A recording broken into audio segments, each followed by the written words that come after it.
They said it was a random stranger in the rain. The police closed the file fast, too fast. But I know the truth hides in the shadows of old money and buried secrets. My sister's fear still clings to our childhood home like Spanish moss in a storm. The mirrors don't lie. They show me her final moments and what I have to become to make the guilty pay. One by one, they'll feel what she felt. Justice isn't clean in New Orleans. It's vengeance, whispered in the thunder, reflected in cracked glass. And once it starts, there's no turning back. My name is Elena Moreau, and some nights I still wake up choking on the taste of that rain, thick, metallic, mixed with the Mississippi humidity that never lets go.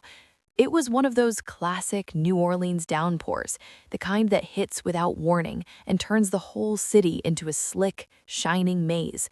The Garden District, with its grand old mansions and dripping live oaks, looked like something out of a ghost story under that storm. Our childhood home on Prytania Street hadn't changed much in the years since Mom passed. A classic Creole shotgun cottage, long and narrow, painted that faded Creole blue with wrought iron fences curling like fingers around the front yard. The jasmine vines climbed wild over the porch, their scent usually sweet, but that night it was drowned out by the ozone and wet earth. Lila was my little sister, 28 to my 30, but she always acted like the wild one.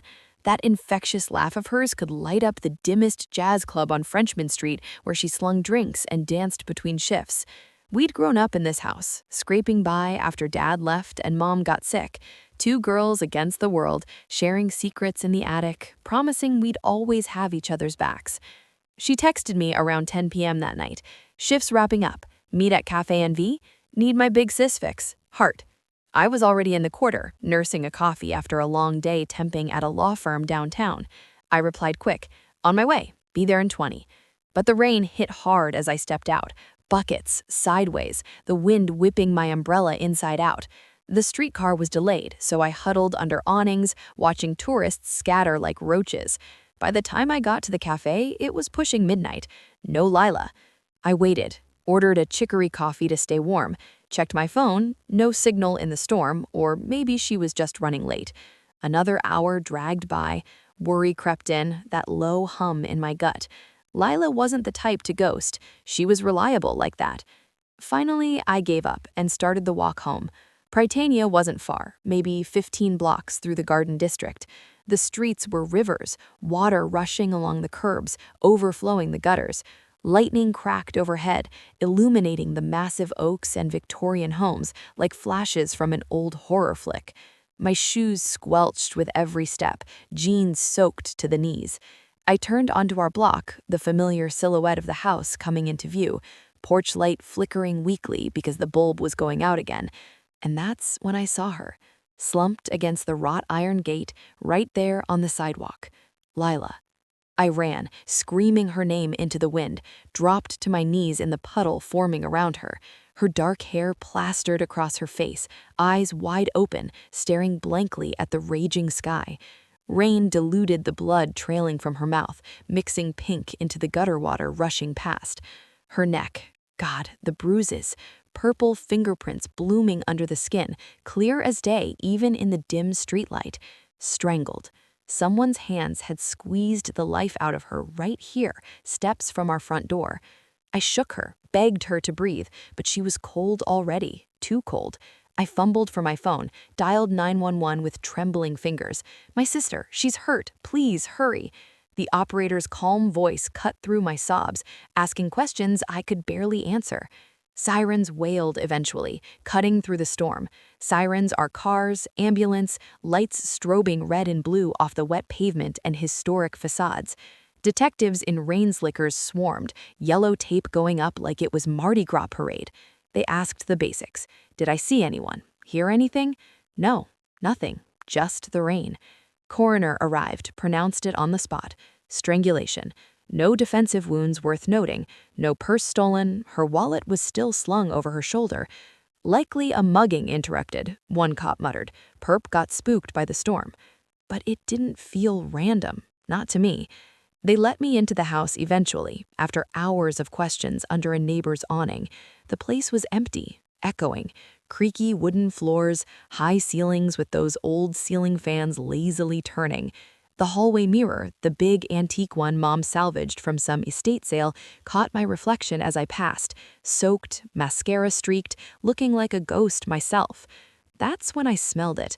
Not the usual musty dampness or lingering jasmine, something sharper, acrid. Fear.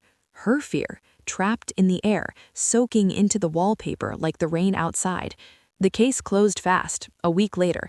Insufficient evidence, random act of violence in a city full of them. We're sorry, Ms. Moreau, nothing more we can do.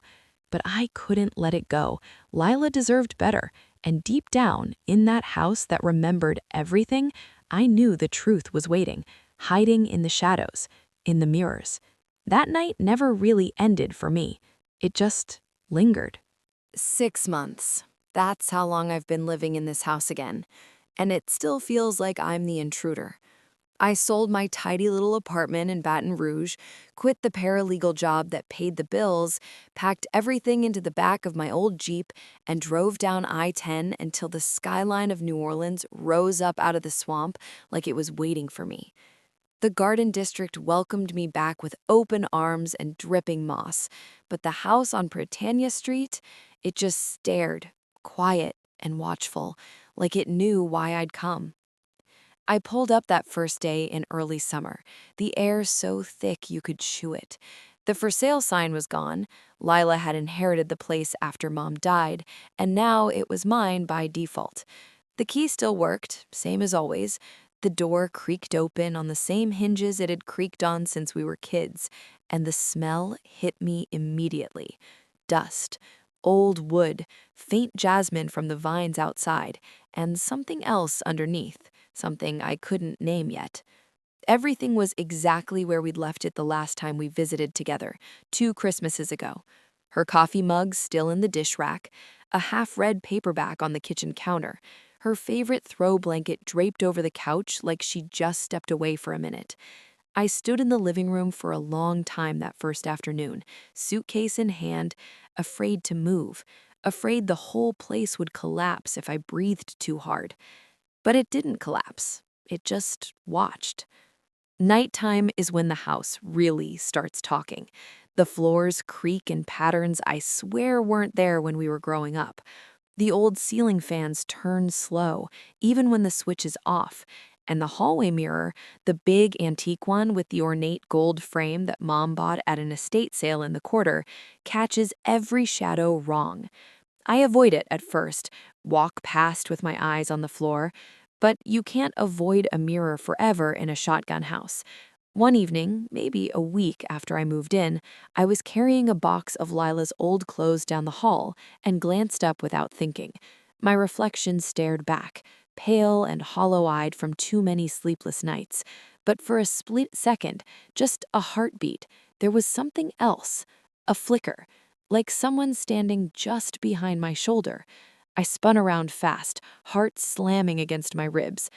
Nothing. Empty hallway. Just the faint sound of rain starting against the tin roof. I told myself it was grief, lack of sleep, the mind playing tricks.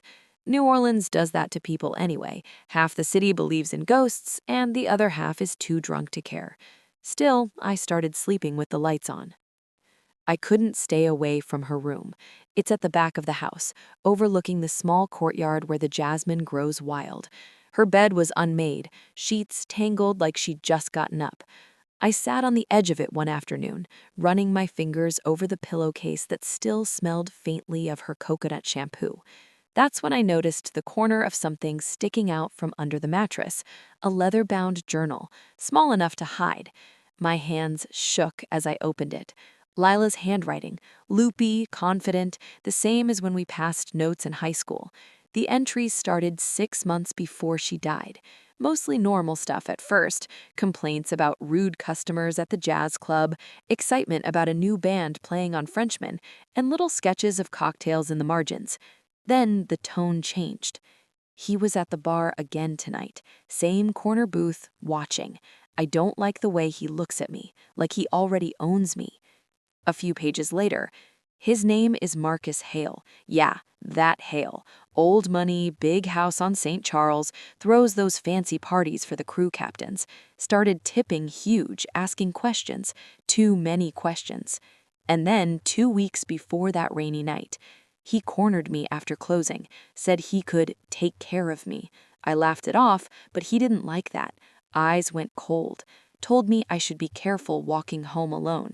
If something happens to me, Alina, look at Marcus first. Promise me you'll look at Marcus. I read that last line over and over until the words blurred. Marcus Hale. I knew the name, of course. Everyone in the Garden District does. His family's been here since the 1800s. Plantations, shipping, oil, whatever dirty money built these mansions. I'd seen him once or twice at events Lila worked. Tall, blonde, always perfectly dressed, that easy smile that doesn't reach the eyes. I closed the journal and sat there in the quiet, listening to the house settle around me. The smell came then, stronger than before. Not jasmine or dust, something sharp and electric. Fear, like the air right before lightning strikes. It filled the room, thick enough to taste, and I knew without a doubt it was hers. Lila's terror soaked into the walls the night she tried to make it home and never made it through the gate. That night, I walked the hallway again, slower this time, stopped in front of the big mirror, stared at my reflection until my eyes watered. Nothing moved, no flicker, just me, older than I should be at 30, grief carved into every line of my face. But then I whispered her name, Lila. And for a moment, the glass rippled, not like water, more like breath on cold glass. Her face flickered over mine, just long enough for me to see the terror in her eyes before it was gone. I didn't sleep at all after that. The house remembers everything. Every fight we had as teenagers, every secret we whispered under the covers, every tear we cried when Mom got sick. And now it remembers her last night, the struggle at the gate, the hands around her throat, the rain washing her blood away while the city slept. It's telling me in its own way, through creaks and shadows, through smells that don't belong, through a mirror that doesn't always show what's really there. And I'm finally starting to listen. I started walking at night, not just to clear my head, but to listen. New Orleans doesn't sleep. It murmurs. Jazz spilling out of doorways on Frenchman Street, laughter from second-floor balconies, the low rumble of streetcars on St. Charles. But underneath all that, there's something else. Whispers the city keeps for people like me, the ones who've lost someone and can't let go. I retraced Leela's route every few nights, from the jazz club where she worked, blue neon sign flickering over the entrance, brass band warming up inside, down Esplanade, past the old mansions with their wrought iron lace, then onto the streetcar line that rattles through the Garden District. I'd get off at the same stop she would have, walk the last 4 blocks to Britannia in whatever weather the Gulf decided to throw at us. Most nights it rained. Of course it did. People think New Orleans rain is romantic. It's not. It's heavy, warm, relentless. It soaks through clothes in minutes, turns sidewalks into mirrors, makes every streetlight bleed gold across the puddles. I liked it that way. The harder it poured, the closer I felt to her, like the storm was trying to wash the night clean and failing, just like I was. One Thursday in late August, the sky cracked open again, thunder rolling in from the river, lightning stitching white across the clouds. I pulled my hood up and started the walk anyway. Same route, same rhythm. Club to streetcar to home. I was halfway down Coliseum Street when I saw him, Marcus Hale. He was stepping out of his family's mansion on the avenue, 3 stories of white columns and black shutters, the kind of place that makes you feel poor just looking at it. He paused under the portico to light a cigarette, the flame briefly lighting his face, sharp jaw, blonde hair slicked back, that entitled tilt to his mouth, like the world had been built for him. He didn't see me at first. I was across the street, half hidden under a dripping oak. Then a car pulled up, black SUV, tinted windows, and he climbed in. But before the door closed, he glanced my way. Our eyes locked through the rain. For a second, the storm seemed to pause. He smiled, slow, knowing, like he recognized me and found it amusing. The SUV pulled away. I stood there longer than I should have, water streaming down my face, heart hammering. I told myself it was nothing, coincidence, but my feet started moving before my brain caught up, following the taillights through the downpour. They stopped in the quarter, outside a bar I knew. Dim lights, velvet curtains, the kind of place that charges $20 for a cocktail and doesn't card the right people. I waited across the street under an awning, pretending to check my phone. When Marcus went inside, I followed. The air in there was thick with cigar smoke and money, low jazz quartet in the corner, crystal glasses clinking. Marcus joined a table of men in tailored suits, old crew friends, lawyers, a councilman's son. I slid onto a bar stool with a view and ordered a seltzer I didn't drink. I couldn't hear everything, but snippets floated over the music. Another loose end, right? Laughter, deep, easy, male. She thought she could embarrass me. Girls like that always learn. More laughter. Police spot the random mugging story hook, line, and sinker, clean as the river after a storm. My stomach twisted. I gripped the glass so hard I thought it might shatter. They weren't talking about Leela. They couldn't be. But the way Marcus said, girls like that, casual, dismissive, made my skin crawl. I left before they noticed me, walked faster than usual, rain slashing sideways, thunder chasing me down the empty streets. By the time I reached the house, I was shaking, not from cold, but from rage. The porch light was out again. I fumbled with the key, stepped inside, and the smell hit me immediately, stronger than ever. That sharp, metallic tang of fear, now mixed with something desperate. I shut the door, leaned against it, breathing hard. I didn't turn on the lights, just walked straight to the hallway mirror. Moonlight from the transom window cut across the glass, turning my reflection silver. I looked like hell, hair plastered to my skull, eyes too wide, mouth tight, but I didn't look away this time. "What do you want from me?" I whispered to the glass, to her, to whatever was left. Nothing happened at first, just the sound of rain on the tin roof, steady as a heartbeat. Then the surface shifted. Not a trick of the light, a real ripple, like someone had breathed on it from the other side. My face blurred, and for a moment, as clear as the storm outside, Leela stared back. Not smiling, not peaceful, terrified, mouth open in a silent scream, hands pressed against the inside of the mirror like she was trying to push through. Bruises dark around her throat, eyes pleading. I stumbled back, hand over my mouth to keep from crying out. The image vanished as fast as it came, just me again, alone in the dark hallway. But I understood now. She wasn't resting. She couldn't, not while they laughed about it over $20 drinks. I went to the kitchen, poured a glass of bourbon I didn't taste, and sat at the table until dawn. The rain eased sometime before sunrise, leaving the city dripping and quiet. I watched the light creep in through the curtains, turning everything gray. When the sun finally rose, I made a decision. No more waiting for the police to care, no more hoping someone else would do the right thing. I was going to make them feel it, every single one. The house didn't creak that morning. It didn't need to. It already knew I was listening. I couldn't sit in the house anymore, letting the walls close in while Marcus Hale walked free. So I did what any big sister would do.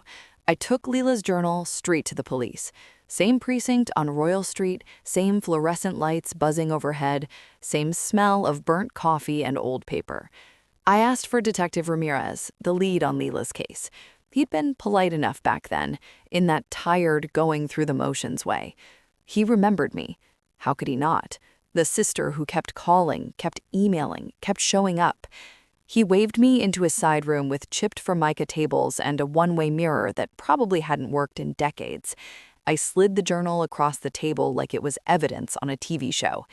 "She wrote about him," I said. "Marcus Hale. Said if anything happened to her, look at him first. He'd been harassing her, threatening her. Ramirez flipped through it slowly, eyebrows raised just enough to be polite.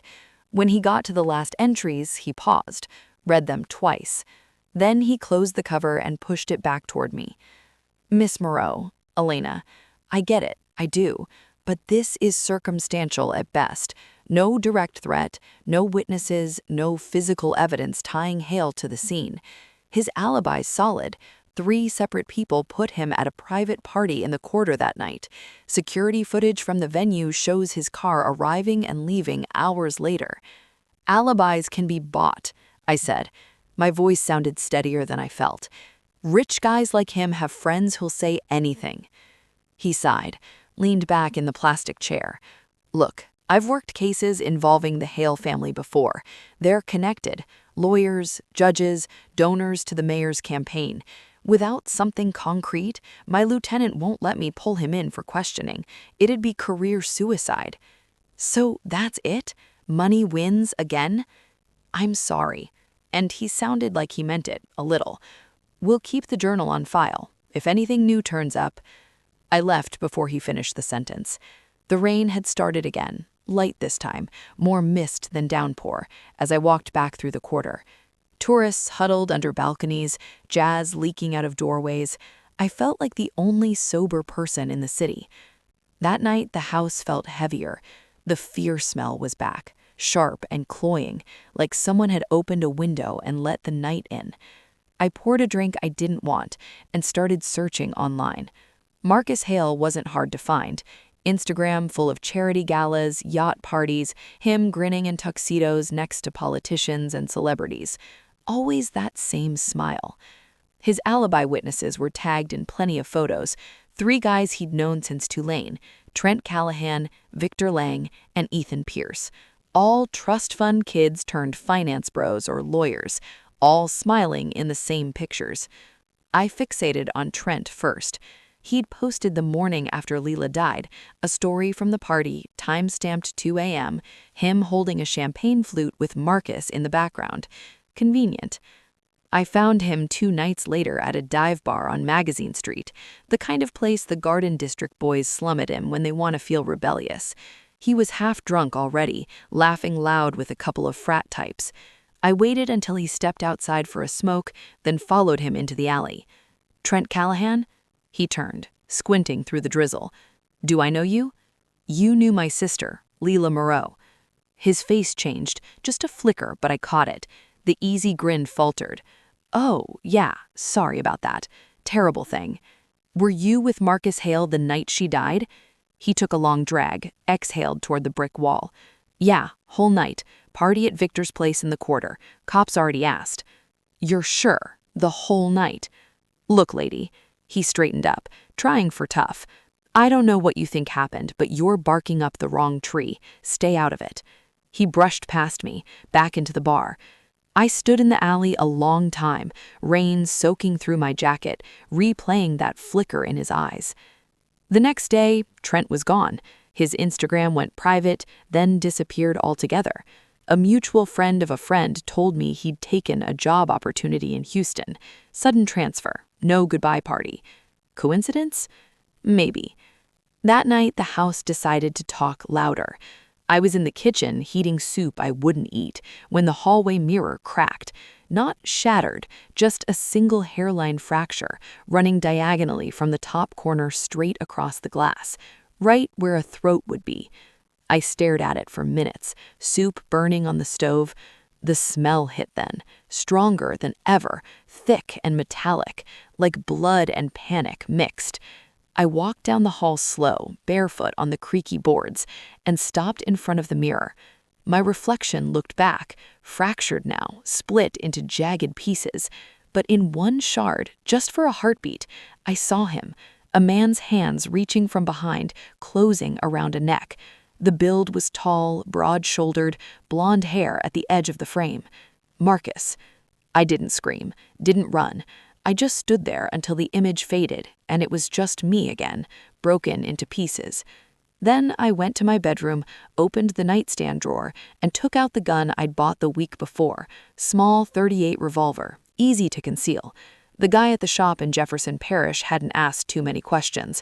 I loaded it, set it on the table, and stared at it a long time. The house didn't creak that night.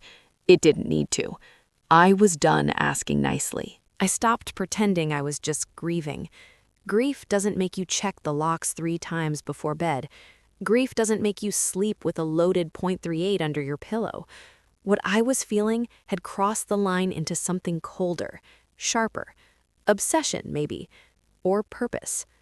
After Trent vanished to Houston, the city felt smaller. Like every corner I turned, someone was watching. I'd catch movement in my peripheral vision, shadows shifting under the oaks, a car idling too long at the stop sign. Paranoia, I told myself. New Orleans humidity plays tricks on the mind. But then came the night I decided to get proof the old-fashioned way. Marcus's mansion on St. Charles was lit up like always, landscape lights glowing on the magnolias, floodlights on the columns. I parked 3 blocks away, waited until the avenue quieted down after the last streetcar rumbled past. Dressed in black, hood up, I slipped through the side gate I'd scoped out weeks earlier. The backyard was massive, pool, guest house, 4-car garage tucked behind a hedge. I jimmied the side door of the garage with a screwdriver and a prayer. Inside smelled like new leather and motor oil. 3 vehicles gleaming under the fluorescence, a Porsche, a Range Rover, and some vintage Mustang he probably never drove. I moved fast, phone flashlight low, checking for anything, security footage drives, a dropped phone, bloodstains that never got cleaned. Nothing, just golf clubs, cases of wine, and a stack of invitations to the next crew ball. I was on my way out when the motion light snapped on outside, froze, heart in my throat. Through the small window, I saw a figure, tall, male, standing at the edge of the hedge, staring straight at the garage. Couldn't make out the face. Then headlights swept the driveway as a car turned in. I ducked behind the Mustang, held my breath until the engine cut off and footsteps faded toward the main house. I waited 20 minutes before slipping out the same way I came in. The rain had started again, thin, steady, the kind that soaks you slow. I was halfway down the block when I noticed the car behind me. Dark sedan, headlights off, crawling at my exact speed. No mistake. I turned onto a side street. It turned. I cut through a yard between 2 mansions. It waited at the corner. I ran the last 4 blocks home, splashing through puddles, lungs burning. Didn't look back until I was inside with the deadbolt thrown. Peeked through the curtains. Nothing. Street empty except for the rain. But the next morning, there it was. A plain white envelope slid under my front door. No stamp, no address, just my name typed in the center. I opened it with kitchen shears, hands shaking. Inside, a single sheet of paper. Stop digging or you'll end up like her. No signature, block letters, cheap printer. I took it straight to the precinct. Same Detective Ramirez, same tired eyes. He bagged it, sent it for prints, called me 2 days later. Nothing. Generic paper, no DNA, no prints except yours. Could be a prank. You poke around powerful people, Elena, you get notes. A prank? I laughed, bitter. My sister's dead and someone threatens me the same way and it's a prank? We'll step up drive-bys on your street, but without more. I hung up before he finished. That evening, the house turned hostile. Lights flickered when I walked down the hall. The temperature dropped 10 degrees in the living room even though the AC was off. And the smell?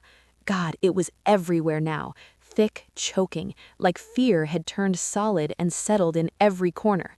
I was pouring a drink when I heard it, a soft thud upstairs, then another. Footsteps, slow, deliberate. I grabbed the gun, crept to the staircase, called out, "Who's there?" voice cracking. Nothing, just the rain picking up, drumming hard on the roof. I searched every room, closets, attic pull-down, even the crawl space under the house, empty. But when I came back downstairs, the big hallway mirror had a new crack. A second hairline fracture, branching off the first like a lightning bolt, right across the eyes this time. I stood in front of it, gun still in my hand, staring at my fractured reflection. And then it showed me more. Not just flashes anymore, a full scene, like a silent movie playing on the glass. Lila running in the rain, heels splashing, looking over her shoulder. A man behind her, tall, blonde, grabbing her arm at the gate. She fights, scratches. He slams her against the iron fence. Hands close around her throat. But he's not alone. Two others step out of the shadows, watching. One holds her arms while she thrashes. The other scans the street, making sure no one sees. 3 of them.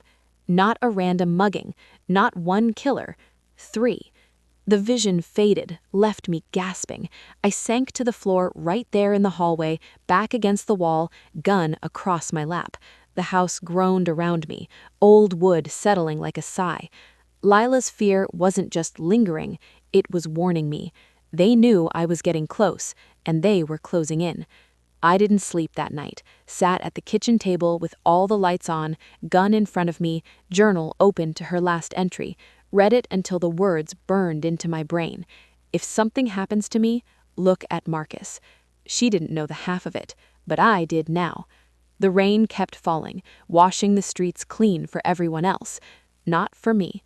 I cleaned the .38, checked the cylinder again, practiced drawing it smooth and fast. The shadows were coming. I'd be ready. I stopped reacting and started planning. The house had shown me the truth in that cracked mirror. 3 men, not one. Marcus Hale, Victor Lang, and Ethan Pierce. They didn't just kill Leela, they hunted her, cornered her, silenced her together. The random mugging story was their shared lie, polished and gift-wrapped for the police. I wasn't going to charge at them with a gun and rage. That would be too quick, too easy. They needed to feel it slow, the same dread Leela felt in her last minutes. I began small, quiet, the way New Orleans' secrets spread, one whisper at a time. First, I created anonymous email accounts and burner socials. Then I fed tips to the local gossip blogs and the crime beat reporters who hated the Garden District elite as much as they envied them. Nothing wild, just enough to plant seeds.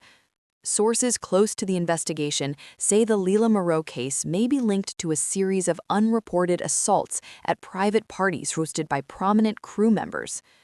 Multiple women have come forward privately claiming harassment by the same group of men who provided alibis in the Moreau strangling. I attached blurred screenshots of old group photos. Marcus, Victor, Ethan, arms slung around each other at Mardi Gras balls, yachts, tailbaits, always the same smug grins. I never named them outright, but anyone who knew the scene could connect the dots. Within days, the whispers were everywhere, on Facebook neighborhood groups, in the comment sections of NOLA.com articles, at coffee shops on Magazine Street. People started looking twice when Marcus walked into a restaurant. Conversations hushed when Victor showed up at the country club bar. I watched it grow from the porch some evenings, sipping sweet tea like any other local, listening to the city do what it does best, chew on a juicy story until the bones show. Victor cracked first. He was the lawyer of the trio, polished, ambitious, the one who handled the family trusts and the quiet settlements when things got messy. I found him at a Mardi Gras crew ball in early February, the kind held in a grand ballroom downtown with chandeliers dripping crystals and women in gowns that cost more than most people's rent. I wore a simple black dress and a second-hand mask. No invitation, but the door staff barely glanced at the fake name on my phone. Victor was at the bar, tie loosened, sweating through his tux despite the air conditioning. He'd been drinking fast. I waited until he stepped out to the balcony for air, then followed. The night was cool for once. No rain, just the distant brass band floating up from the street below. He didn't recognize me at first behind the mask. "Beautiful night," I said, leaning on the railing beside him. He glanced over, managed a tight smile. "Yeah, always is during carnival." "You're Victor Lang, right? I think we have a mutual acquaintance. Leela Moreau." The glass in his hand trembled, just enough. I don't know what you're talking about." "Sure you do." I kept my voice low, conversational. "You were with Marcus that night, helped him clean up his mess. But the city's starting to talk, Victor. People are remembering things. Women are comparing stories. It's only a matter of time before someone goes on the record." He turned to face me fully now, eyes wide behind his mask. "Who the hell are you?" Someone who knows what happened outside my gate. I pulled the mask off slowly, let him see my face. Leela's eyes, Mom's mouth. Recognition hit him like a slap. Jesus, you're her sister, yeah. I stepped closer. Tell me it was an accident, Victor. Tell me Marcus didn't mean to kill her, and maybe I walk away tonight. He swallowed hard, looked around for security, for friends, none close enough. It wasn't supposed to go that far, he whispered, voice breaking. She rejected him in front of everyone at the party, laughed. Marcus was drunk, high. He followed her out. We went after him to calm him down, but she fought back, hard. He just snapped, grabbed her throat to shut her up. We panicked, thought if we made it look random. You watched my sister die and did nothing. We didn't mean... He stopped, realizing how hollow it sounded. I pulled out my phone, hit record without him seeing. Say it again, for the record. He noticed the glow of the screen too late, lunged for it, but I was already backing towards the door. You crazy bitch, he hissed. Careful, Victor. Threats don't look good when the blogs are already circling. I left him there on the balcony, sweating worse than before. That night, the house welcomed me home, like it approved. No flickering lights, no cold spots. The fear smell had changed, still sharp, but now laced with something darker. Anticipation. Resolve. I stood in front of the hallway mirror for a long time. The cracks had spread further, a spiderweb across the glass, but the reflections were clearer than ever. Leela's face flickered over mine, bruises fading, eyes fierce. I touched the cold surface. I heard him, I whispered. He admitted it. They all did it. Her image nodded once, slow. Then her mouth moved. No sound, but I read the words clear as day. Make them suffer. I smiled for the first time in months. I will, baby girl, one by one.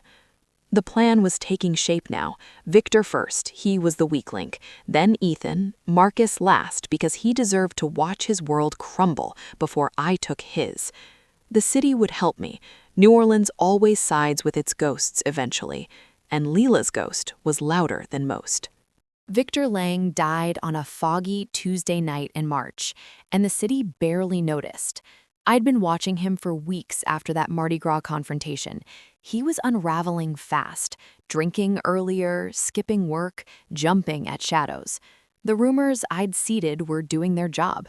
Clients pulling away, partners asking questions, his name whispered in the wrong way at the right lunch spots. He stopped going to the big parties, started favoring quiet places where nobody knew his face. St. Louis Cemetery No. 1 became his favorite haunt.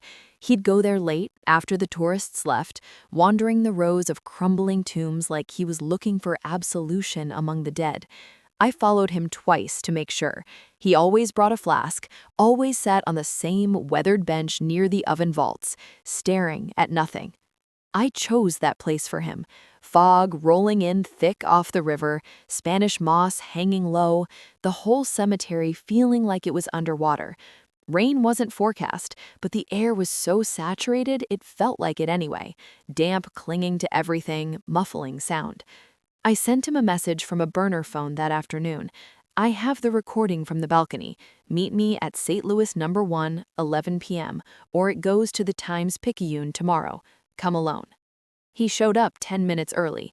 I watched from behind a tall marble crypt as he paced the gravel path, flask in hand, collar turned up against the chill. He looked smaller than he had in his tuxedo, shoulders hunched, eyes darting. When the old iron gate creaked shut behind him, he jumped like a guilty kid. I stepped out slowly, hands visible, phone in one, small digital recorder in the other. You came, I said. He stopped pacing.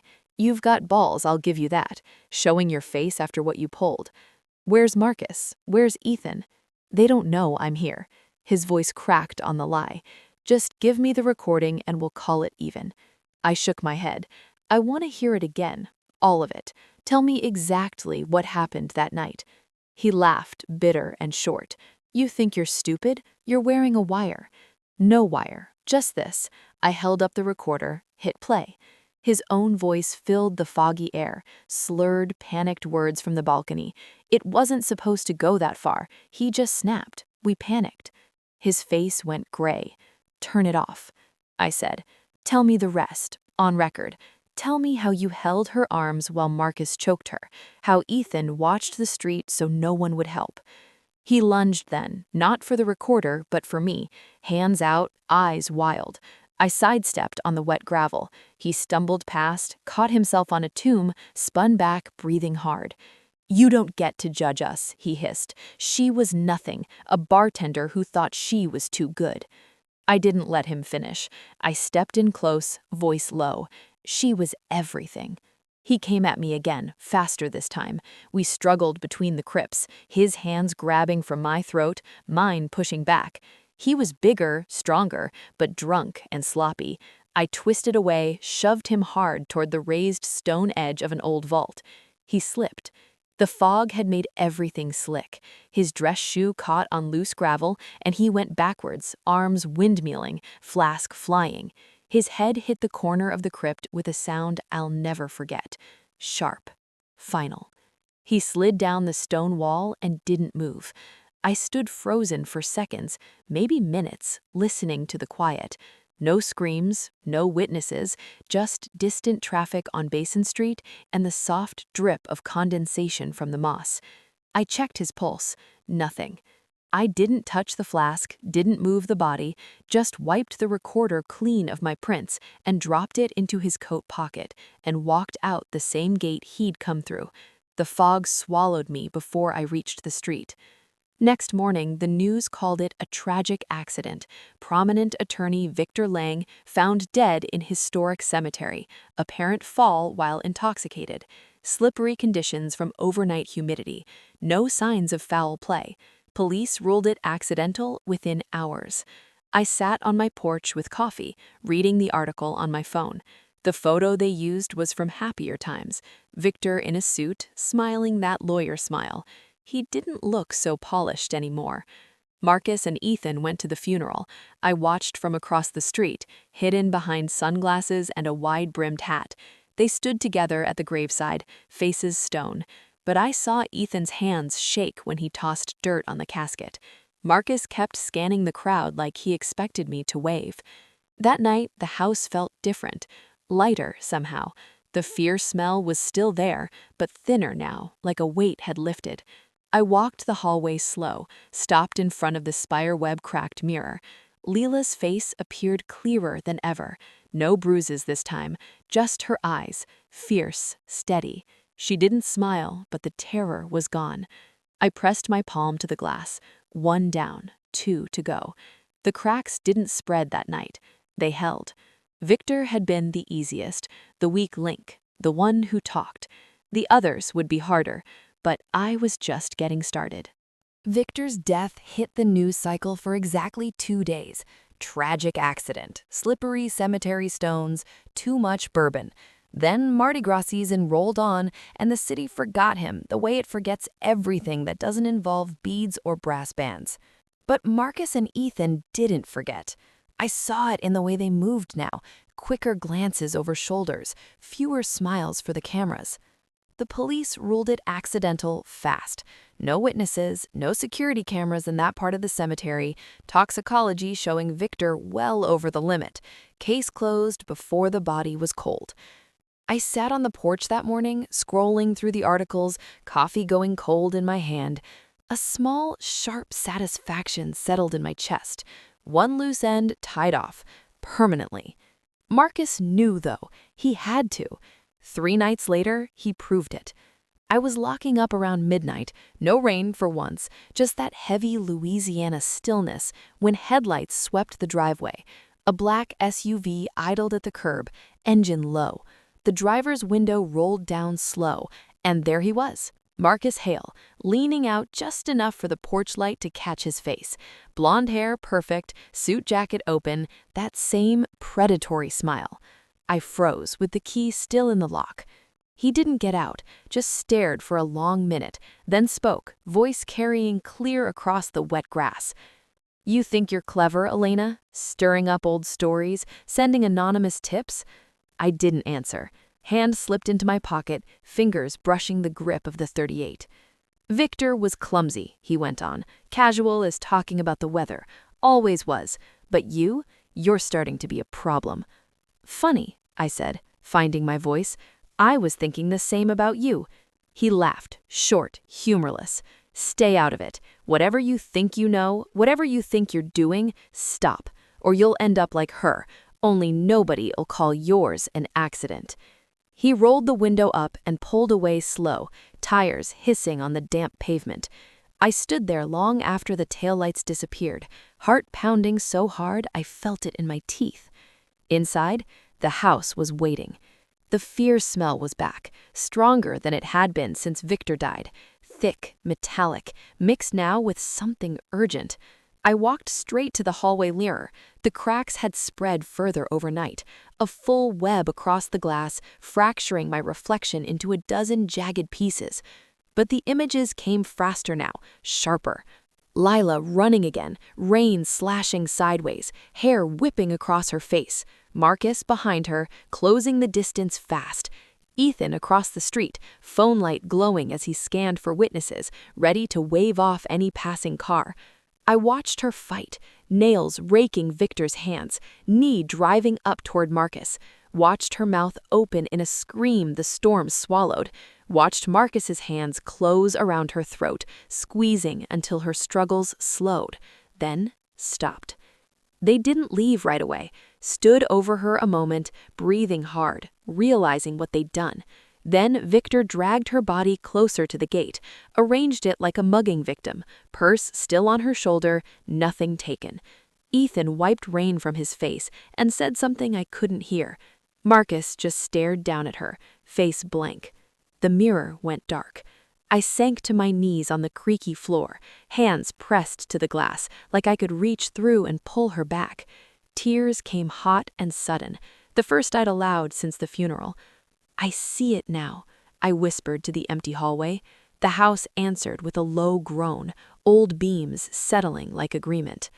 Blood smell joined the fear that night, faint at first, then stronger, as if the walls were bleeding memory. I didn't clean it, didn't open windows, let it settle around me like armor. Ethan was next. He was the quiet one, banker, numbers guy, the one who stayed in the background. After Victor's death, he went full hermit. No social media, no parties, office said he was working remotely. But I found him anyway, tracked his car to a high-rise condo on Poydras, watched him come and go in the same gray hoodie, head down. I sent him the recording, Victor's confession from the cemetery, cleaned up just enough to sound damning. Emailed from another burner account with a simple message. Meet me tonight. Warehouse District, Old Cotton Depot off Chupatulas. Midnight. Come alone. Or this goes to every news outlet in Louisiana. He showed up. The warehouse was abandoned, windows boarded, river fog thick as to chew. I waited inside, back against a rusted pillar, gun in my coat pocket. He came through the side door, hesitant, flashlight beam shaking. "Show yourself," he called, voice cracking. I stepped into the light. "Hello, Ethan." He recognized me instantly, backed up a step. "You're insane. You know that? Tell me why you helped them." He laughed, high and nervous. "You think I wanted any of this? Marcus, he doesn't take no for an answer, never has.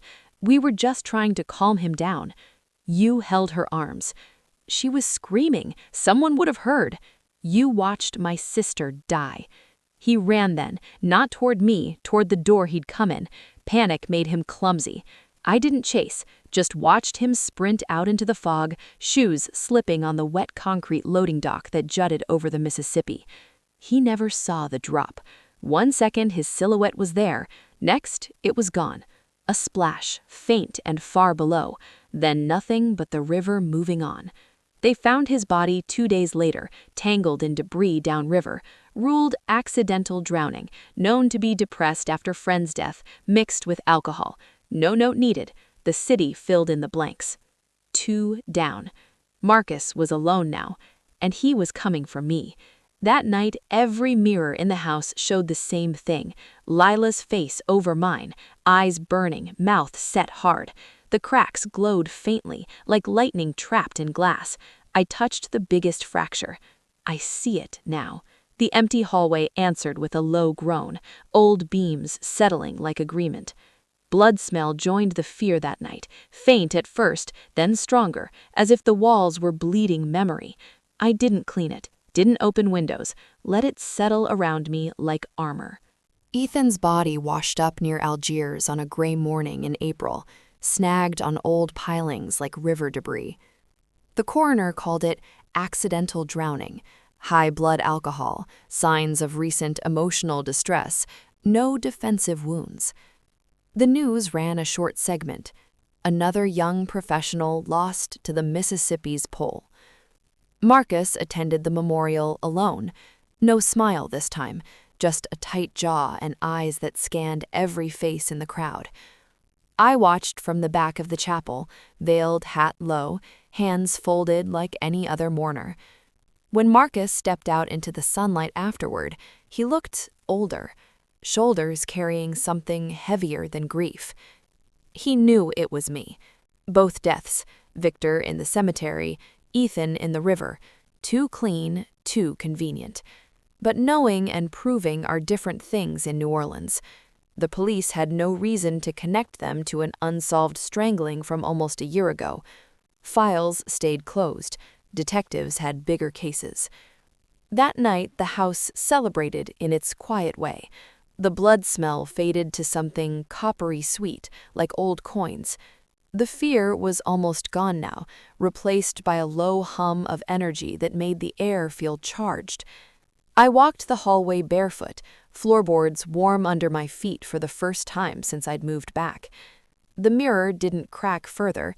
Instead, the fractures glowed faintly, silver lines threading through the glass like veins. When I stood in front of it, Leela's face didn't flicker anymore. It settled over mine steady and calm. Her eyes, my eyes, looked back with something new. Not terror, not even anger. Hunger. Marcus was the last. I thought he'd come for me sooner, but he waited, smart in his way. Let the city's attention drift to Jazz Fest, to second lines and crawfish boils. Let people forget the 2 accidental deaths of his closest friends. Then, when the streets were loud with tourists and brass bands, he made his move. I'd started leaving the gate unlatched at night, leaving the porch light off, leaving a window cracked, just enough to hear the rain. Invitation, not carelessness. He came on the Thursday when the sky opened again, classic spring storm, thunder rumbling in from the Gulf, wind whipping the oaks until they groaned. I was in the kitchen, pouring bourbon I wouldn't drink, when I heard the front door ease open, slow. No knock, no announcement. I didn't turn on the light, just waited in the dark hallway, back against the wall, 38 heavy in my hand. Footsteps on the creaky floor, measured, careful. He knew the house's sounds, too. He'd been here once, months before Leela died, picking her up for a date she hadn't wanted. I heard him pause in the living room, breathe in the air like he was tasting it. "Elena," he called, voice low and smooth, the same tone he used on juries and waitresses. "We need to talk." I stepped into the doorway. Moonlight from the transom cut across his face, rainwater dripping from his hair, suit soaked dark. He held a gun loose at his side, not pointed, not yet. "Talk? Like you talked to Leela?" His mouth tightened. "You've lost your mind. Victor, Ethan, you think you're some avenging angel? I think I'm the sister you forgot to kill." He laughed once, sharp. "You have no proof, no witnesses, just a cracked mirror and a ghost story." I smiled. "I don't need proof anymore." He raised the gun then, slow, deliberate. "Then neither do I." We moved at the same time. He lunged forward. I fired first. The shot cracked loud in the narrow hallway, muzzle flash lighting everything white for a heartbeat. He grunted, staggered, but didn't drop, kept coming, rage driving him. We crashed together against the wall, his hand clamping my wrist, slamming it until the .38 clattered to the floor. My back hit the mirror hard, glass spider-webbed further under the impact. He was stronger, always had been.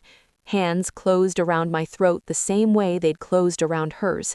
Familiar, practiced. I felt the pressure build, stars bursting behind my eyes, air thinning fast. But I'd planned for this. My knee drove up hard. He doubled with a gasp. I twisted free, grabbed the gun from the floor, and brought it up under his chin. Feel it.